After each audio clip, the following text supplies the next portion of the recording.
Hey friends, welcome back to another video. My name is Emma Lefebvre, and today I'm helping you with your watercolor struggles.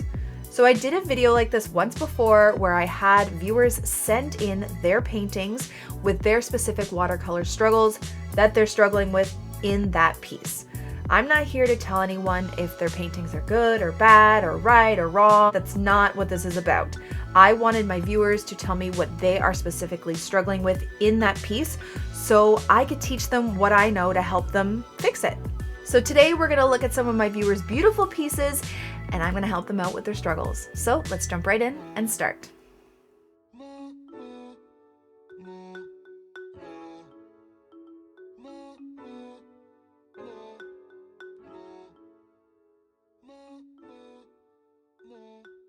Okay, so today I am helping you with your watercolor struggles.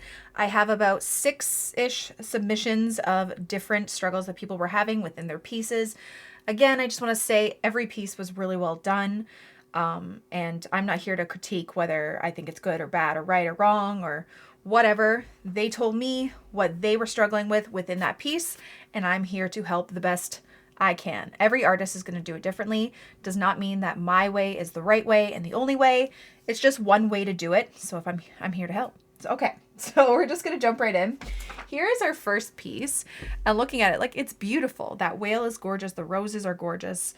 Everything, like the lettering, everything's beautiful. So her critique of her work, which is what she wanted help with, was adding a bit more depth to her roses. And honestly, her roses are a little bit different than I do them. Usually I make the petals a little bit thicker around the outside, but that's not the only way to do them. This is beautiful. But what I would suggest doing to add a little bit of depth to some loose type florals is really focusing on more of the contrast between light and dark. And that will add some depth. So I'm going to do one of her roses to show you. And I have another flower which had the same struggle, and we're going to touch on that too, okay? So I'm going to try and do her type of rose that's a little bit more like thin petals around. But what I always like to start off with is a light wash, right? I tend to usually go darker in the center, and then I go lighter around. So hers, I'm going to try and do kind of like hers. Hers seems to be one kind of the same value of red all the way around, okay? And when you use the same value and you don't add contrast even to your work, your florals, it can look a little bit flat, right? So here's her rose. I actually really like the way she does it. It's beautiful. Okay, but there's no depth to it, right? So we're gonna change this up by going in with a light wash. I'm going to start off with a light wash. I'm going to do it down here because I'm going to do another flower here after. Okay, just a little bit lighter. It's okay if you start off a little bit darker. Okay. Even a little bit lighter. And this is just a simple way I add depth to my loose florals. Okay, so here it's all kind of one of the same value all the way around, right? Even the one I'm doing right now. So what I like to do to add a little bit more depth is add some contrast. I'll go back in with more pigment, and especially around that center, I will add a bit more darkness and just gently put it in there like that. And it just immediately adds a little bit more depth. Okay, and then you can even add a little bit of darker red. So I have this like pearly maroon, or you can mix some green with your red, and it'll make a darker color. Just add even a little bit more darkness to the center, and it just adds a little bit more depth. You see that? Okay, that could be a little bit more flat, and that adds a little more depth.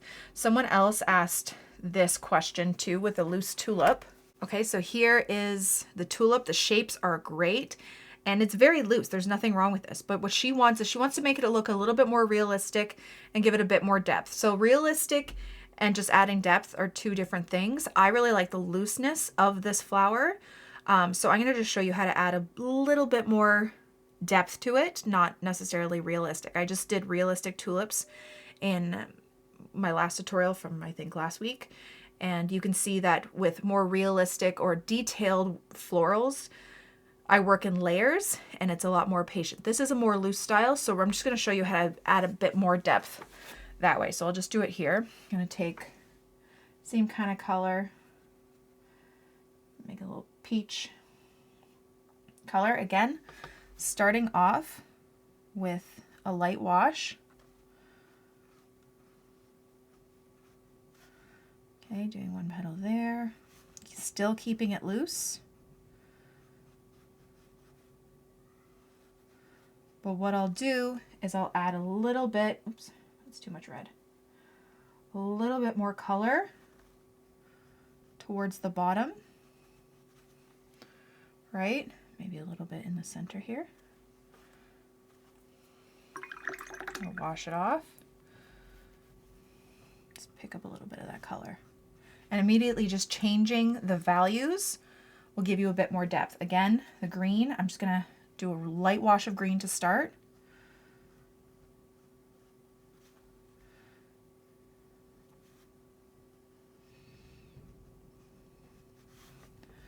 And then the stem like she had it.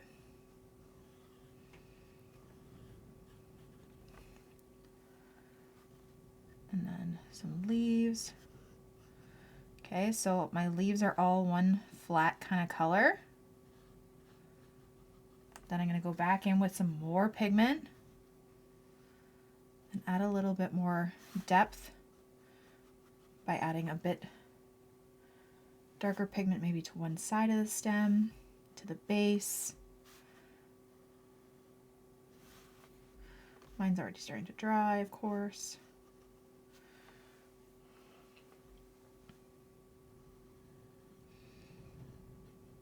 But just having the difference of that light and dark contrast of the values will just give it a little bit more depth. You know what I mean? You can even go back with a little bit more. Using Perlean green for this. It's my favorite dark green.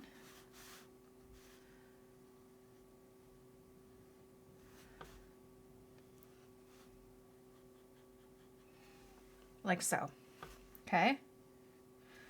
And again, if you want to do a more detailed version, because the detailed, like realistic and depth are different, you'll have to work in layers. But to add a little bit even more detail just to your loose stuff, let me dry this really quick.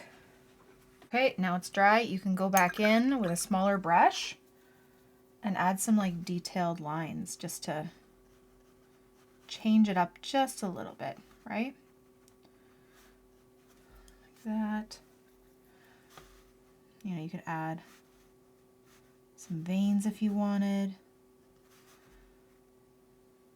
It's totally up to you and the style that you're going for, right?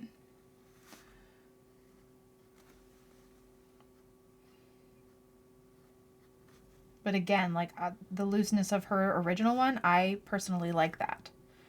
So it's whatever you're going for, but that's a way to add a little bit more depth and detail. And then same with even this rose. You know, once it's all dry, you can go back in and just add some sharper lines, and that will just maybe even give it a bit more depth and structure to it after. Okay, so there's those two.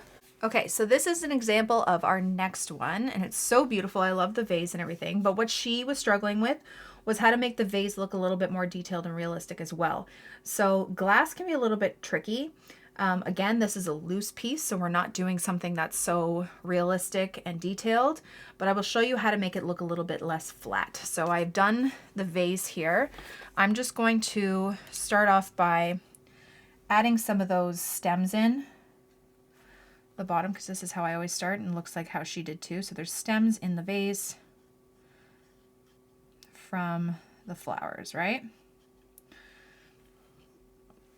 Let's just add some flowers in there for fun, just up here, so it doesn't look so weird.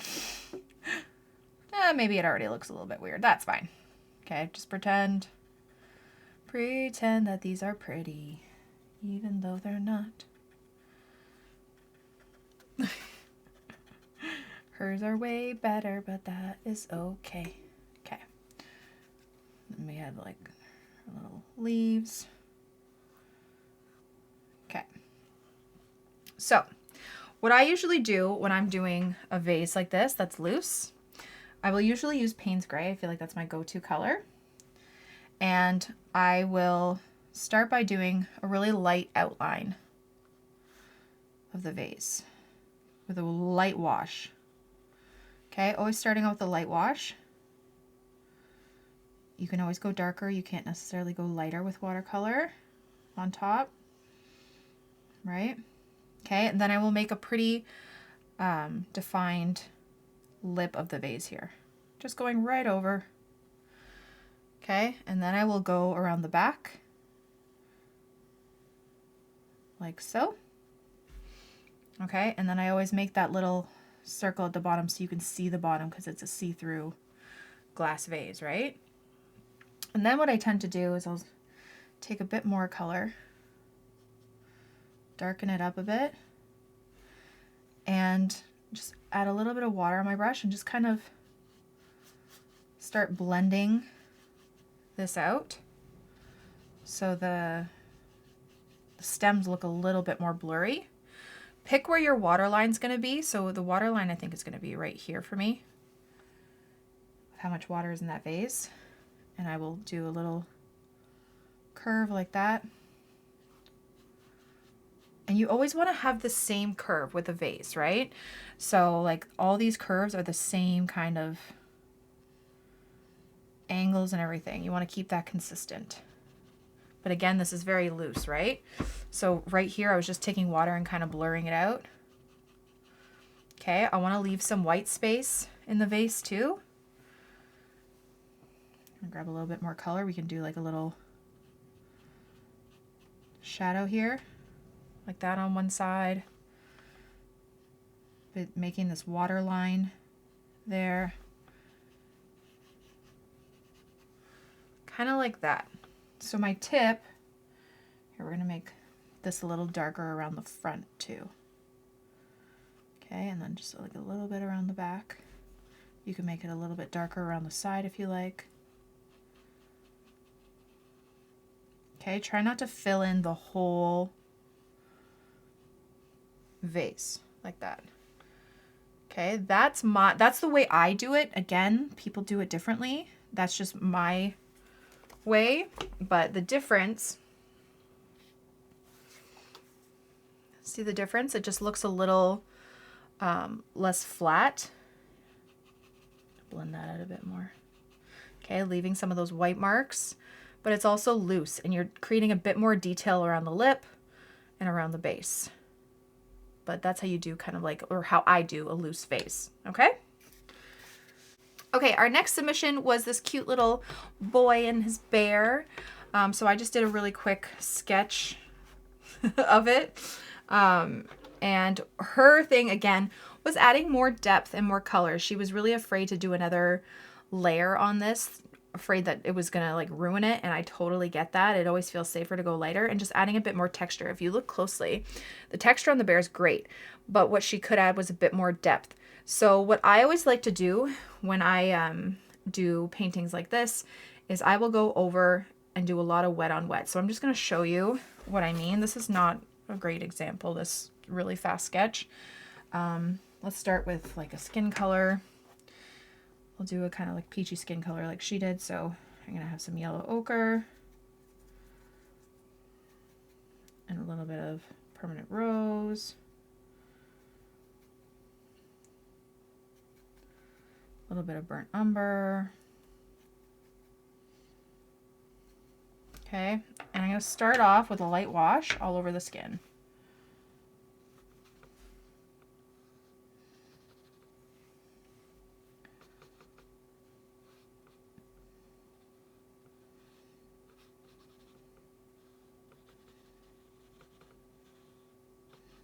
Okay, that might even be a bit too dark. So I'm just going to wash off my brush. Just going to lift up some of that color. Okay, and then what I like to do while it's still wet is add the dark parts in with some wet on wet. So I might add a little bit more brown. Figure out where those shadows are going to be.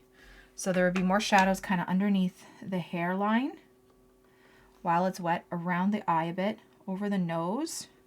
I know it looks weird. It's like bleeding out and looking really odd.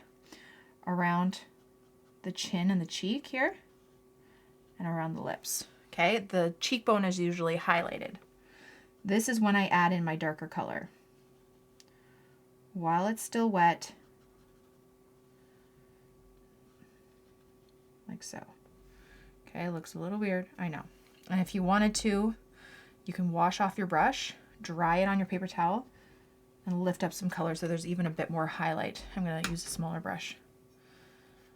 Pick up some highlight on that nose or wherever else it is. Let's do the bear now. Okay, so the bear, let's say, is burnt umber.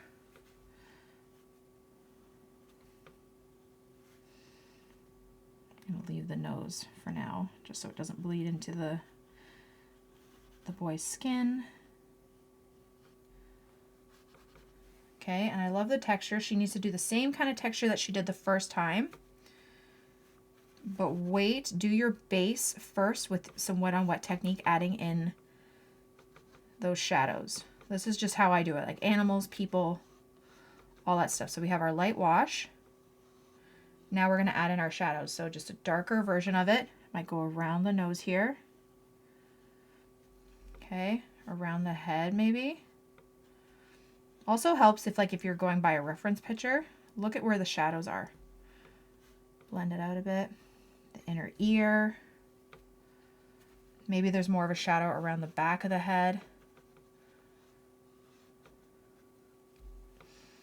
Maybe around the bottom of the snout.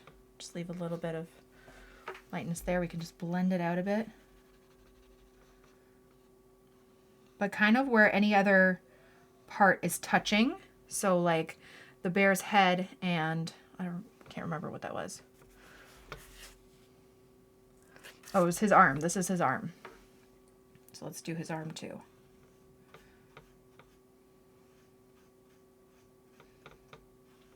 Okay. So where the arm and the head would be touching, there's going to be a bit of shadow there, right?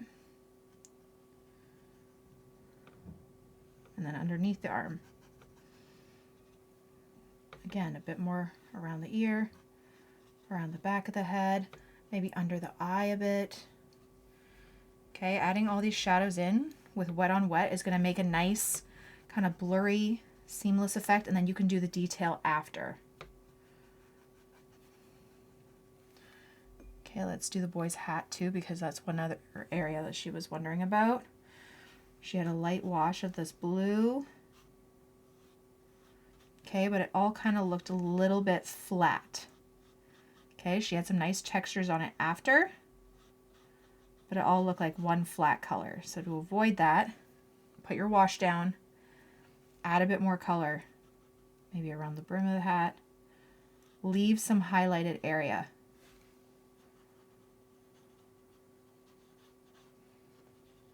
You can even go in with a bit darker color to create more shadow, right?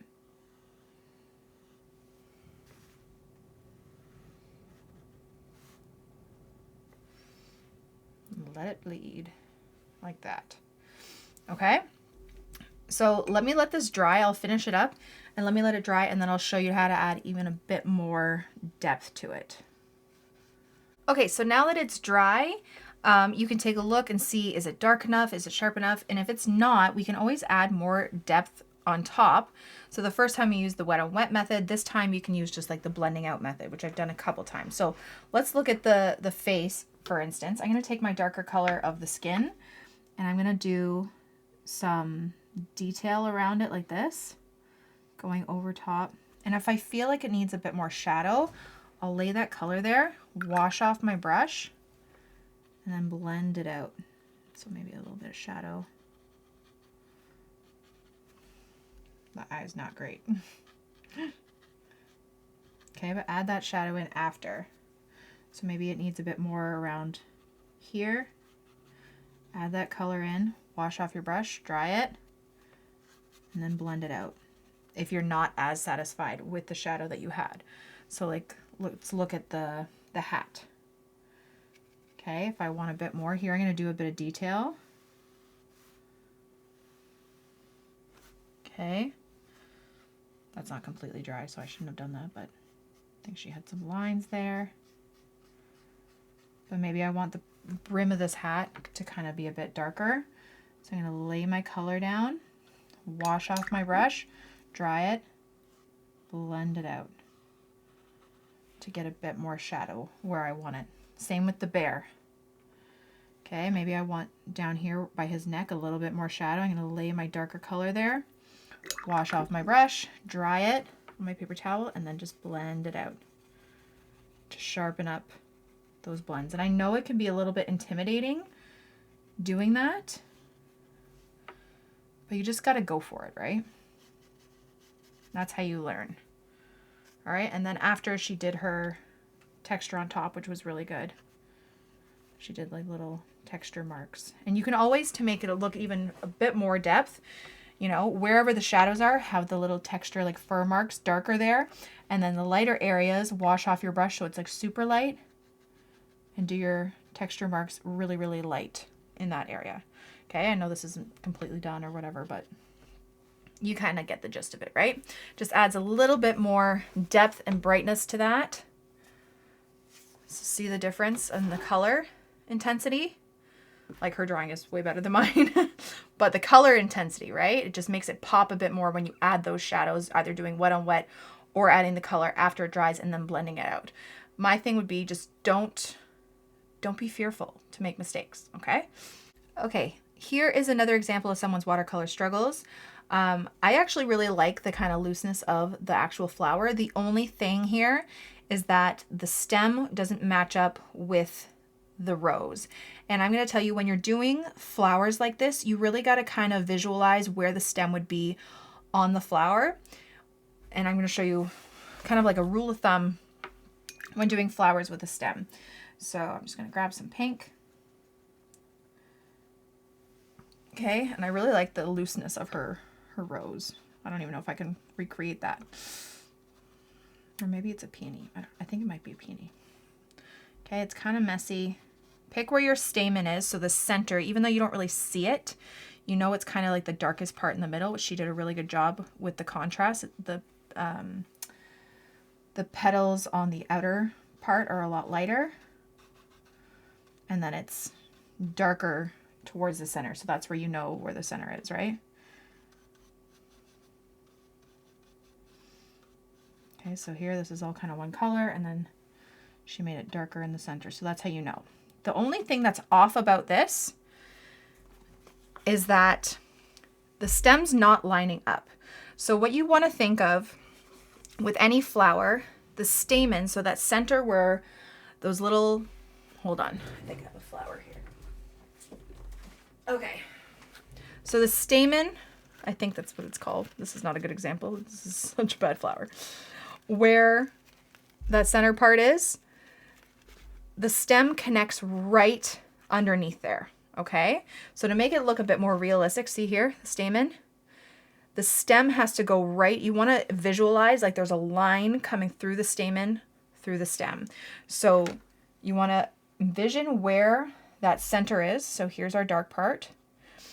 And our stem has to come right through it, okay? If you want it on an angle, it still has to come right through that center. So if you were to line up, this, right, the stem doesn't make it through the stamen.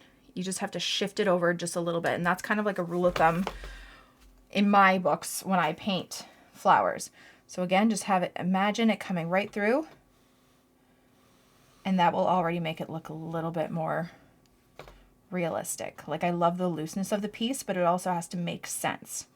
You know what I mean? And that immediately will just kind of just shift the way the flower looks. So that's my little tip for that one. Otherwise, I love like the layering and the transparency of some of these petals. They're so cute. Okay, and lastly, this is our last one. She was trying to do like loose poppies, which I think look fantastic. But her struggle was she was trying to follow another poppy reference photo that someone else had painted, and the materials weren't acting the same. And I can usually, when you guys send me in like, what's wrong with this painting? Why isn't it working like yours? I can tell you almost right away, it is your materials. And I asked her, I said, are those the paints that you're using? She said, yes. And I said, that is why. These are the paints actually that I started out with, like the chalky little cakes. Nothing wrong necessarily with them. If it's going to get you going in painting, I am all for that. The thing is that when you're following someone else's tutorial or you're trying to recreate a different painting, you're not going to get the same outcome if you are not using the same materials necessarily, or lesser quality materials. The chalky paints do not move and explode the way that these do, that like my paints do. I will show you my paints and how you kind of want them to react. Okay, so I'm going to do like a really loose poppy with a light wash. Okay, and what you're looking for in a lot of better quality paints, not even the greatest quality, but those chalky cake pans will not give you, are the explosions that your painting deserves. Okay, so there's my light wash, and just look at the difference. Oops. I love when it doesn't work. That's embarrassing. Oh my gosh, why is my paper drying?